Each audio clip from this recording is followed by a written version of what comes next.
ভারতে মধ্যবিত্তের জীবন এখন এক জটিল গোলকধাঁধায় আটকে আছে। জীবনযাপনের বদলে সংগ্রাম করতে করতেই হাঁপিয়ে উঠছে এই মধ্যবিত্ত শ্রেণী। অর্থনৈতিক জাতাকলে পিষ্ট হচ্ছে নিত্যদিন।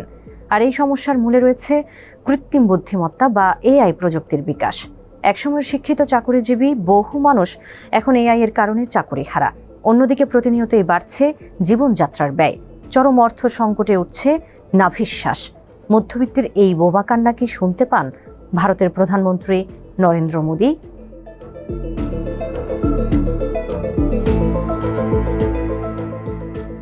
জীবনকে সহজ করে দিতে তৈরি হওয়া এআই প্রযুক্তি আজ মানুষের জন্যই হুমকি হয়ে দাঁড়িয়েছে।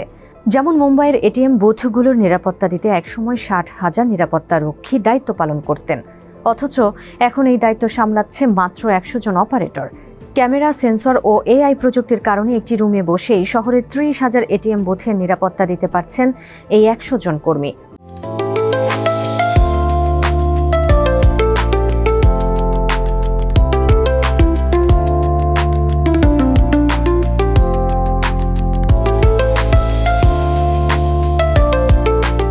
ফলে কপাল পুড়েছে বাকিদের, যে কারণে অনেকেই এখন জীবনযাত্রার ব্যয় মেটাতে অর্থ উপার্জনে ঝুঁকি নিচ্ছেন, না বুঝে বিনিয়োগ করছেন শেয়ার বাজারে।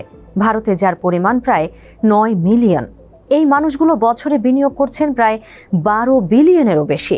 এতে জুয়ারি না হয়েও পথে বসতে হচ্ছে এই মানুষগুলোর বেশিরভাগকেই।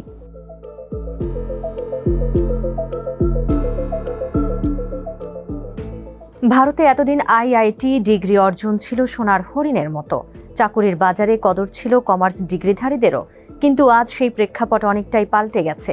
2020 সালে ইঞ্জিনিয়ারিং ও কমার্স ডিগ্রিধারীদের যে চাকুরির নিশ্চয়তা ছিল 11%, নকরি জব স্পেক ইন্ডেক্সের তথ্য বলছে সেই হার এখন মাত্র 1%। এআই এর বিস্তার বাড়ায় ভারতের সবচেয়ে বড় বা 8 মিলিয়ন গ্র্যাজুয়েট নিয়োগকারী এই আইটি সার্ভিসেস খাত এখন কর্মী ছাঁটাই করছে। ধারণা করা হচ্ছে 2031 সালের মধ্যে এআই প্রায় 30 লাখ আইটি ও কাস্টমার সার্ভিস কর্মীর চাকরি বিলুপ্ত করে দেবে।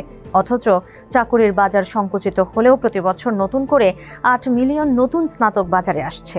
ফলাফল, অনেক কম বেতনে কাজ করতে হচ্ছে নতুন স্নাতকদের।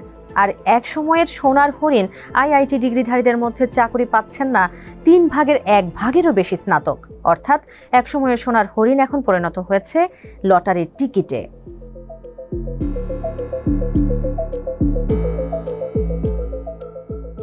চাকুরি পেলেও মধ্যবিত্তের জীবনযাত্রায় এখন অনেক পরিবর্তন এসেছে। গত দশকের তুলনায় বর্তমানে মধ্যবিত্ত আয়করদাতার বার্ষিক আয় গড়ে প্রায় 50,000 রুপি বৃদ্ধি পেলেও বাস্তবতা হলো এই টাকায় ভালো একটা স্মার্টফোনও মেলে না। কাজেই আপাত দৃষ্টিতে একে অগ্রগতি মনে হলেও বাস্তব খরচের সঙ্গে তুলনা করলে এটি অবনতির ছাপ। কেননা এই সময়ের ব্যবধানে গাড়ি কিংবা মোটরসাইকেলের দাম প্রতি বছর বেড়েছে 7 থেকে 8%। চিকিৎসা খরচ বেড়েছে 14%। মধ্যবিত্ত পরিবারের খরচ প্রতি 8 বছর অন্তর দ্বিগুণ হচ্ছে। অর্থাৎ 2016 সালে যে পরিবার 10 লাখ টাকায় স্বাচ্ছন্দ্যে জীবনযাপন করত, তাদের এখন প্রায় 20 লাখ টাকা প্রয়োজন হচ্ছে। অথচ এই ব্যয় যখন বাড়ছে, তখন উল্টো সংকুচিত হচ্ছে চাকুরির বাজার।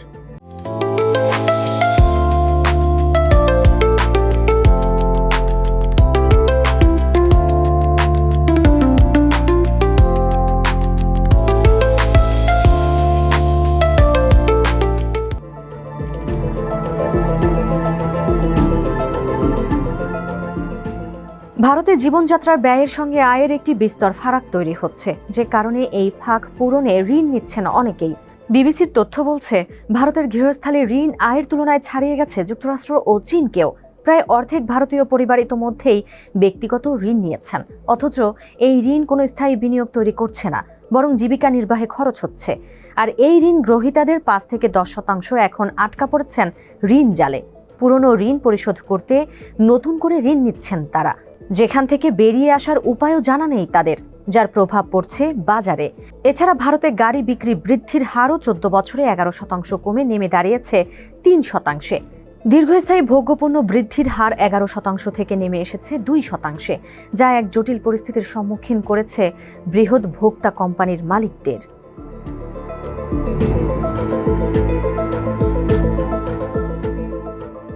ভারতে এখন প্রতি বছর ৮ মিলিয়নের বেশি স্নাতক চাকুরির বাজারে প্রবেশ করে, অথচ এই স্নাতক ডিগ্রিধারীদের ৩০% কোনো চাকরি পায় না। বিপরীতে যারা কখনো স্কুলে যায়নি তাদের চাকুরি পাওয়ার হার ৯ গুণ বেশি। ফলে শিক্ষিত হলে চাকুরি মিলবে মধ্যবিত্তের এমন স্বপ্নের সঙ্গে বাস্তবতার ফারাক বিস্তর। তাছাড়া রাজনীতিতেও এই শ্রেণীর কদর খুব একটা নেই। ৯৭০ মিলিয়ন ভোটারদের মধ্যে রাজনীতিবিদরা গরিব ও ধনীদের আকৃষ্ট করতেই বেশি মনোযোগ দেয়। মধ্যখানে চাপা পড়ে মধ্যবিত্তের স্বপ্ন। অথচ এই মধ্যবিত্ত শ্রেণী অর্থনৈতিক সংস্কারের পর গড়ে তুলেছিল ভারতকে, কিন্তু আজ তাদের কথা কেউ ভাবছে না। মোদি কি এই মধ্যবিত্তের আর্তনাদ শুনবেন? কোনো পদক্ষেপ নেবেন মধ্যবিত্তকে টিকিয়ে রাখতে? প্রশ্নের উত্তর মিলবে এই দশকেই।